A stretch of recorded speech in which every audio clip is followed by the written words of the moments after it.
সকালে ঘুম থেকে উঠেই মানে ভাবতে থাকি আজকে সকালে কি রান্না করব, দুপুরে কি রান্না হবে, দুপুরে কি হবে, আবার ডিনারে কি হবে।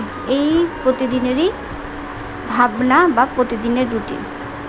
হ্যালো বন্ধুরা, গুড মর্নিং। আমি নন্দিতা লাইফস্টাইল ব্লগে আপনাদের সবাইকে স্বাগত জানাচ্ছি। আশা করছি যে যেখান থেকে আমার ভিডিওটা দেখছেন সবাই ভালো আছেন, সুস্থ আছেন। এই যে প্রতিদিনের মতোই সকালে উঠেই শুরু হয়ে গেল দৌড়ঝাঁপ। তাই বাসি কাজ সেরে তারপর একটু ধুনো জ্বালিয়ে দিলাম। এটা কেনার পর থেকে আমি প্রতিদিনই তো এই ধুনোটা জ্বালাই। আমার ভীষণই ভালো লাগে, একটা শান্তি লাগে সকালবেলা যখন সব কাজ সেরে বসি আমি। তারপরে যে দেখুন আমার ইনডোর প্ল্যান্টগুলিকে আজকে একটু শাওয়ার দিচ্ছি।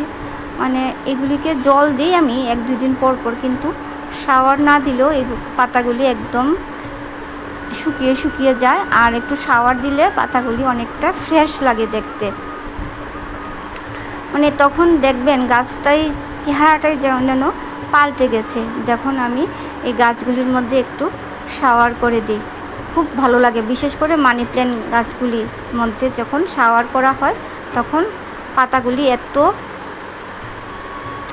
জীবন্ত লাগে কি বলবো। মানে এমনিতে তো এটা জীবন্ত, তবুও মানে এত ফ্রেশনেস ভাব থাকে, খুব ভীষণ ভালো লাগে দেখতে। আর এই যে এই গাছটা আমি জানেন তো রাস্তার পাশ থেকে আমি এটা কুড়িয়ে এনেছিলাম, এনে লাগিয়েছি। দেখুন আজকে অনেকটা বড় হয়ে গেছে, পাতাগুলিও খুব সুন্দর লাগে। তারপর বাকি অন্যান্য গাছগুলির মধ্যেও একটু শাওয়ার করে দিয়েছি আমি। এই যে গাছগুলির সাথে যখন আমি সময়টা কাটাই, মানে এটা আমার মানে ভীষণ ভালো লাগে। কিন্তু সবসময় মনের ভিতরে তো একটা তাড়াহুড়া থাকে যে টাইম তো চলে যাচ্ছে, কিন্তু আমার এদের সাথে টাইম বা সময় কাটাতে আমার ভীষণ ভালো লাগে। মনে হয় যেমন কোনো কাজ না করি, শুধু এগুলির সাথেই আমি বসে বসে। এই যে দেখুন পাতাগুলি কি সুন্দর লাগছে জল দেওয়াতে, দেখুন কি ফ্রেশনেস লাগছে। যাই হোক, এখানে তো দাঁড়িয়ে থাকলে চলবে না, ঘড়ির কাঁটা তো চলতেই থাকে। তাই চলে গেলাম আবার অন্যান্য কাজে, আবার তো অফিস যাওয়ার তারও আছে।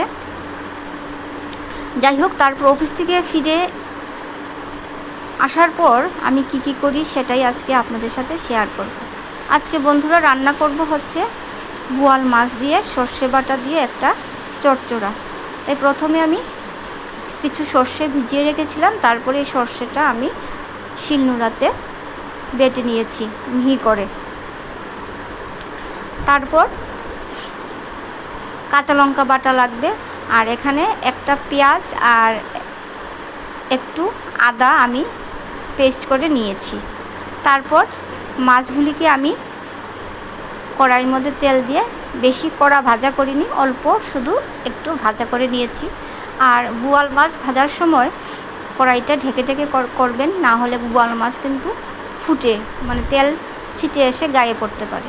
তারপরে কড়াইতে তেল দিয়ে এর মধ্যে আদা বাটা পেঁয়াজ বাটাটা দিলাম, আর তারপর এর মধ্যে সর্ষে বাটাটাও দিলাম, দিয়ে একটু আধা চামচ জিরা গুঁড়া, আধা চামচ ধনিয়া গুঁড়া, হলুদ, লবণ আর একটু চিনি দিয়ে ভালোভাবে নাড়িয়ে চাড়িয়ে ঝোল দিয়ে দিলাম।